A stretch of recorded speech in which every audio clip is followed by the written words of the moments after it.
Le 9 février 2007, notre voiture a été heurtée par celle d'un adolescent ivre. Ma femme, Michelle, qui était enceinte de notre 5e enfant, mon 2e fils, Benjamin, et ma seule fille, Anna, ont été tués.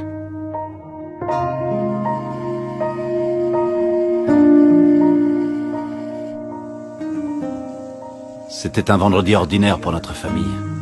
Nous nous étions bien amusés. Nous étions sortis dîner, mon fils aîné était avec des amis. J'ai vu une paire de phares se diriger dans ma direction à toute vitesse.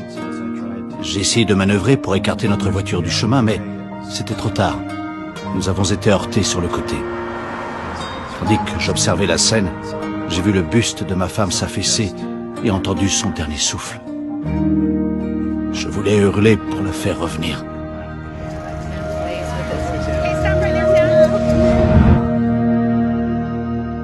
Ensuite, je me suis entendu sangloter leur perte. C'était comme si j'étais hors de mon corps, en train d'écouter et de m'apercevoir que c'était moi qui émettais ce son. Jamais je ne me suis senti aussi vulnérable, aussi anéanti spirituellement, émotionnellement et physiquement.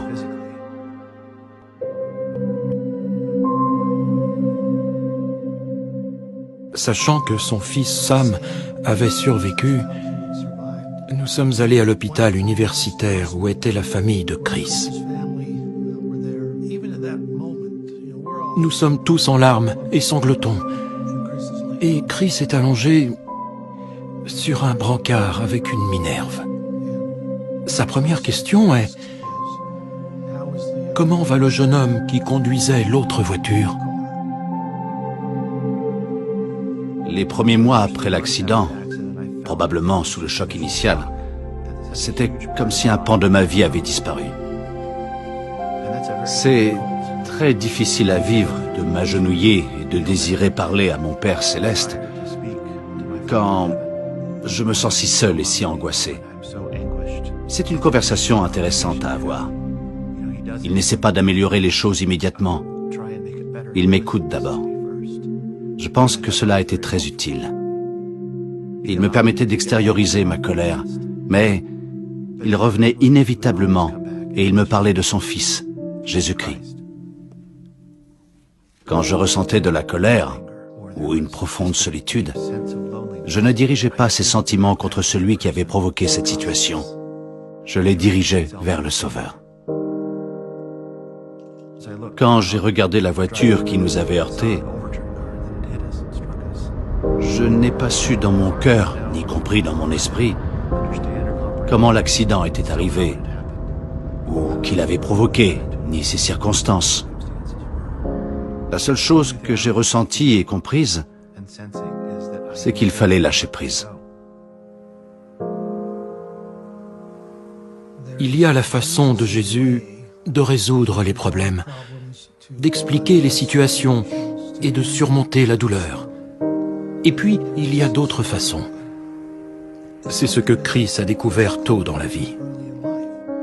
Alors, à l'instant où il était dans la voiture, immobile, je crois qu'il avait décidé, il y a longtemps, ce qu'il ferait s'il se trouvait dans cette situation. Il y a environ 1 an, Chris et Cameron se sont rencontrés et ont parlé pour la première fois. La première fois que je l'ai rencontré, je me trouvais dans une pièce et il est entré avec un grand sourire. Je ne souriais pas parce que c'était l'homme à qui j'avais fait cela. Il s'est approché, il m'a serré la main. Il était tout à fait disposé à parler de ce qui s'était passé cette nuit-là et de ce qu'il ressentait. Chris a pu dire les choses que Cameron devait entendre, sans mâcher ses mots. Il lui a exprimé ses sentiments et ce que cela signifiait pour lui. Il veut que je choisisse une date à laquelle j'aurai oublié ce qui est arrivé et que je poursuive ma vie. C'est impossible à expliquer, cela me donne un immense sentiment de gratitude et de force de le rencontrer et de voir son comportement dans cette situation. Après l'enterrement, un de nos voisins qui y avait assisté nous a demandé « Avez-vous lu l'article au sujet de Chris ?» Et c'était son article sur le pardon. J'ai ressenti un immense soulagement.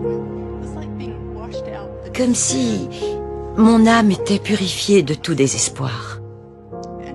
Et le fait de savoir qu'une personne comme lui pouvait pardonner si complètement, cela m'a libérée. Apprendre qu'il pouvait réagir de cette façon. Les idées et les sentiments que j'ai exprimés à Cameron se résumeraient à ceci. Il devait savoir que le pardon, ou tout ce qu'il avait vu ou entendu dire à mon sujet après l'accident, n'était que le Sauveur agissant par mon entremise.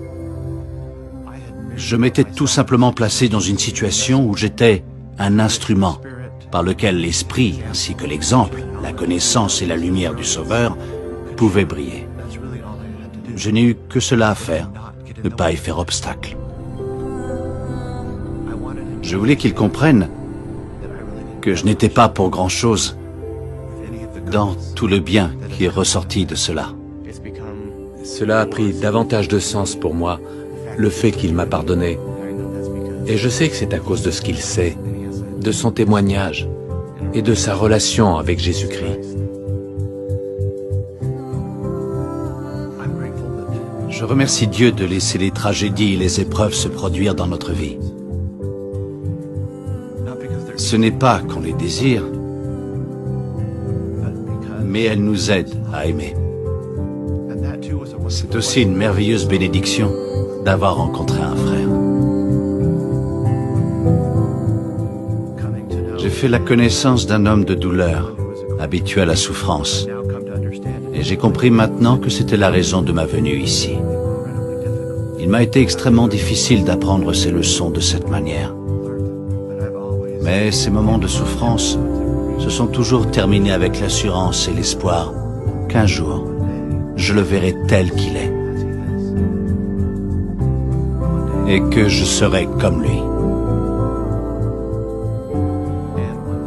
Un jour, je retrouverai ma femme ainsi que le reste de ma famille.